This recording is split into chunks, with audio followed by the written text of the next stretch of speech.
Il y a plusieurs années, quand j'ai commencé en santé-sécurité, j'ai fait 2 constats.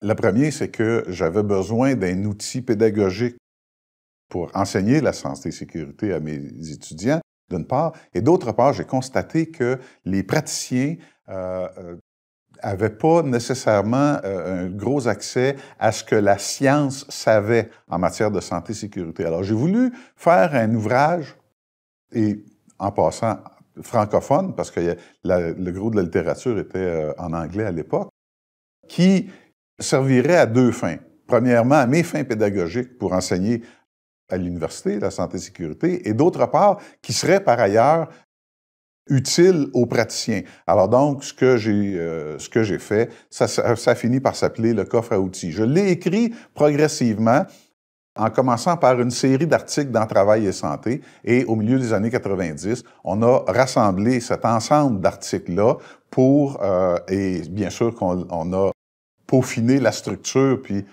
les liens, etc., mais c'est parti au départ d'une série d'articles dans Travail et Santé. Le coffre à outils, de la façon dont il est bâti, dans le fond, sa colonne vertébrale, si je peux dire ça ainsi, c'est la démarche préventive. Donc, au-delà de l'introduction, il y a les activités qui servent à identifier les problématiques en santé et sécurité. Il y a des chapitres, une série de chapitres qui servent, dans le fond, qui sont les activités qui servent à corriger les problèmes, donc les interventions à la source, les interventions entre la source et les personnes et les interventions auprès des personnes et bien sûr des chapitres à la fin sur l'implantation, le suivi et la conclusion. Donc, le livre a été bâti pour 2 choses. Un, faciliter l'enseignement de la santé-sécurité d'une part, mais aussi faciliter la vie des praticiens. Et si j'en crois les commentaires que je parviens, je pense que les 2 buts ont été atteints.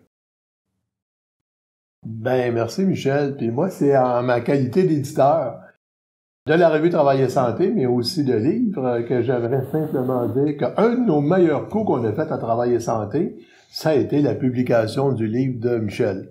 Et actuellement, au moment où on en est, on va montrer le livre, parce que ça vaut le coup de le montrer, on en est rendu à autour de 9000 copies de vendus.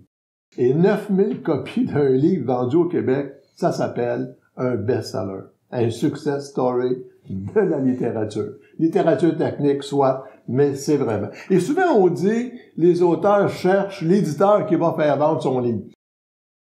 L'éditeur cherche l'auteur qui va faire vendre son livre. Et là, dans ce cas-là, nous avons vraiment un cas concret. Si le livre a été vendu avec autant de copies, c'est parce que le livre est bon, il est bien fait, il est bien structuré et il répond à un besoin. Alors, Michel, merci beaucoup. Merci, Robert. Une belle collaboration. Très gentil. Belle collaboration.